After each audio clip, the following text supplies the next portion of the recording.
So, Alia, thank you so much for taking the time out today to be a part of our community and practice channel here on YouTube. And on behalf of SETSI, we want to thank you so much for your leadership today. Oh, thanks for having me. I'm so happy to do this. Of course. So, as always, we begin by acknowledging the original stewards of the various lands that we are on. We also acknowledge our ancestors. We acknowledge all those who toiled without compassion or compensation. We acknowledge all the elders and community stalwarts whose shoulders we stand on as we build, share, learn together for our collective liberation and sovereignty. So, if you can please do us the honors by introducing yourself to our listeners and viewers and tell us about your amazing work. Okay, sure. So my name's Alia Abaya. I'm currently the Chief Executive Officer for an organization called Circle Community Landtrust, which is a nonprofit housing provider. We have over 600 single-family homes scattered across Toronto. And our task is to repair all these homes, bring them up to a state of good repair, energy retrofit them, and improve them protect them for affordable housing in perpetuity. Awesome. Yes, I actually interviewed somebody from Circle just the other day too, so Yeah, I it's think that was amazing. Ivy. Yeah, Ivy. Wow, Earlier. that's amazing. That's like double bonus for me. That's great because Yeah. it's such an awesome and inspiring initiative. So this is Yeah, it's a amazing. very cool story. Mhm. Awesome. So tell us your personal mission and vision and what inspires you about the work that you do. Mhm. Yeah, I mean, at the highest level, obviously, like working to support affordable housing is key, especially in Toronto. But I would say like what's really unique and what inspires me about Circle is that, when you think of nonprofits, sometimes you think when they're starting, they're very grassroots and they start organically and like you might have a program and it starts and then naturally builds.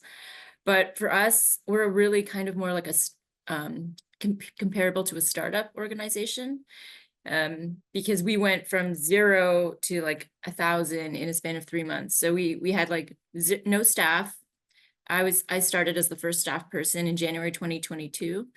And then by June of 2022 till September, we basically transferred and took possession of over 600 single family homes, including the tenants that were in those homes. And so we had to really ramp up from, hire all the staff, build the organization, everything, create the policies, create the structure. And that rapid growth really makes us really unique, like going through that experience and now being able to like learn from that and help share that information with the sector has become really valuable. Of course, of course. I understand the 0 to 1,000. It can be that quick, right? Especially such a dire need and in the sector that you're in. Totally understand for sure. That's awesome. So now the flip side, like what challenges or barriers have you faced and how were you able to overcome them or in the process of overcoming them?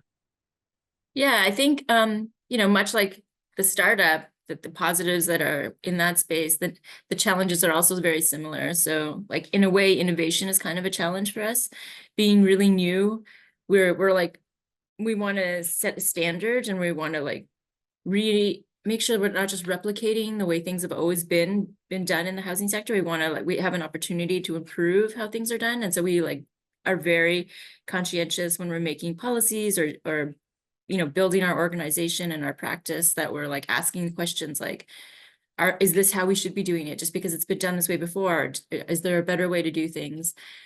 But with that, being innovative and like trying new things immediately and talking more about like tech or implementing new like maintenance or capital projects on the building side, asset management side. There's also like the need to really balance risk mitigation, especially as a nonprofit. And so that I think would be one of the biggest challenges, is like finding that balance between being really innovative and making sure that you're doing your due diligence to mitigate risk. And especially again, as a startup, we're only 3 years old. You don't have this lengthy history as an organization that like gives you a more solid base. So you really have to be careful when you're making decisions. Absolutely. Absolutely. Again, doing community work, it involves community and really getting their input and making it just that much more impactful overall, right? Yeah.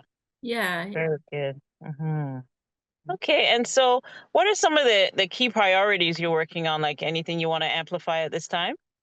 Yeah, I would say, um, stemming from our first 3 years where we were like getting settled, we're really focused on like continuing our operational excellence. Like it's very important to us that we're, most of our tenants, when they transfer to us, we heard a lot of feedback that they weren't happy with their previous landlord and they wanted, better service essentially. And that's part of why we chose to property manage our houses ourselves, so that we could have that direct control and line of sight of issues, and tenants have like a direct feed channel to reach senior leadership, if there are issues with the property service. So operational excellence, like for the tenants and in the organization, continues to be a priority. And I think that's really important for nonprofits, because sometimes we can get focused on like programs and outcomes and serving the community, but you can't do that in a way that neglects like the actual structure of the organization, and our organizational health. And then we're really focused obviously on continuous evolution. And we thought about like being focused on growth, and that seemed it seems positive, but we really wanted to frame it more as like from an evolutionary perspective. Like we don't necessarily know what the future holds, so we want to be able to be nimble and like respond to it and be able to evolve with the needs of the community. Very good. That's amazing. So let me ask you, how do you feel about the future of social impact in Canada right now? Yeah, no, it's a good question, especially with like this, the current geopolitical climate. But I mean, there's always going to be social impact. It's whether it's positive or negative social impact kind of depends.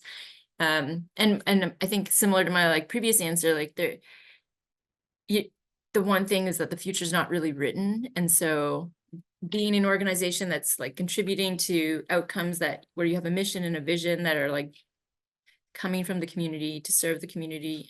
For us, it's for our tenants and the broader neighborhoods that they live in.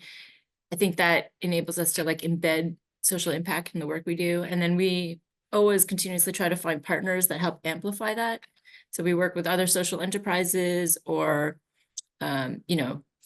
the financial institutions we choose are values based as well. Like we find alignment where so that we can amplify the social impact that we're having. And I think it's still, I don't, some things might come across as trendy. I don't know if social impact's really one of those. I think it's here to stay. It's like, people recognize that there's an important piece to like having an impact in their community around them because they can see it changing for themselves in their own communities when they take action.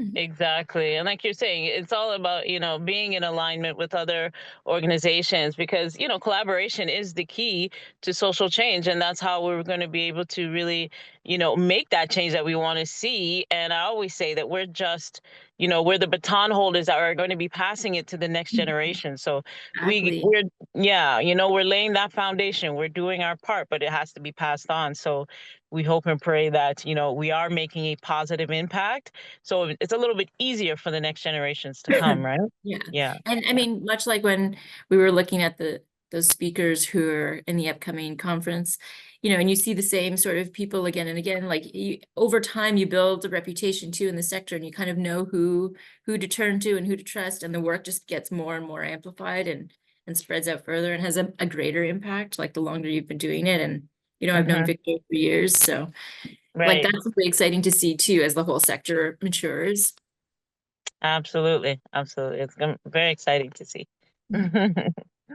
right. So, what, let me just make sure I'm asking you the right question. Yes. What is your ultimate goal and what does success look like to you and your colleagues? Yeah. It's a good question. So I guess like our goals and success can be like defined on multiple levels. There's like the ultimate intrinsic goal of like helping tenants find and access social mobility, um, having them feel stable and secure in their housing and it's protecting housing for other families in the future. Like there's that overarching goal. But then also like as an organization, because we're new, there's like an underlying goal of stability. And I think these are all what success would look like to me as a CEO for an organization, is like we've always like taken this approach to be very proactive. We don't really want to find ourselves ever in a position where we're reacting to just try and keep up, or reacting to like continue. We want to be proactive and ahead of the changes, like anticipate the changes that might be coming or where we need to go, so that we're ahead of the curve. And I think we've achieved that now. So success would be like continuing that. Like how do we continue with the operational excellence, ensure that we have like sustainable funding, a long-term plan, succession for staff, that kind of thing. Absolutely. It's so, again, you can even reflect back on balance within Yeah. the organization, right? And the Yeah. balance to create, that mission that you all are trying to accomplish, and having and maintain that balance. Because like I said to Ivy, your mental health is also important as well, Oh, it's so so true. you can't really give up yourself if you don't fill your cup first, right? So yeah. Exactly. Yeah, Yeah. that's beautiful. That's beautiful. This has been very impactful, very, very inspirational. I just love your organization. I can't believe it's 3 years. It seems longer than that. It's so Yeah. enriching. So, I know you have a long, beautiful journey ahead. So my last question for you is, do you have any closing thoughts or calls to actions at this time?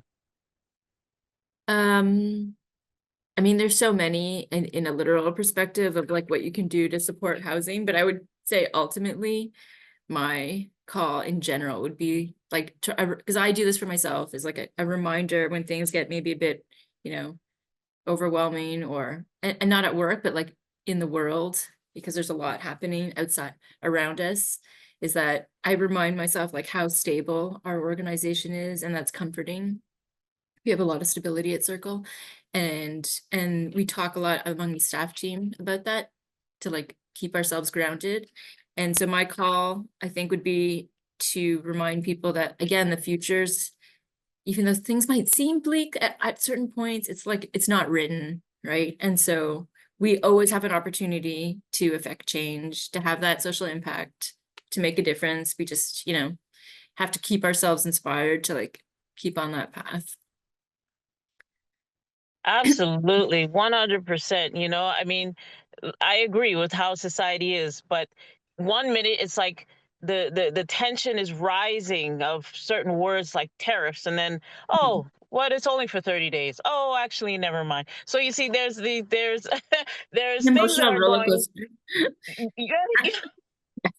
You understand? So it's like if we also create that roller coaster within us, it's not going to be good, right? And we are trying to just have basic necessities taken care of: Mhm. roof over our head, food in our bellies, clothes on our backs, right? Can we get to that level on a consistent, fair, equitable level, right? Mhm. And so that's where a lot of balance comes in. And I see that in your organization. I feel that with Ivy as well as yourself, that, I already say I always say it's hard work. You know, these types of things are hard work. So, you just do your best.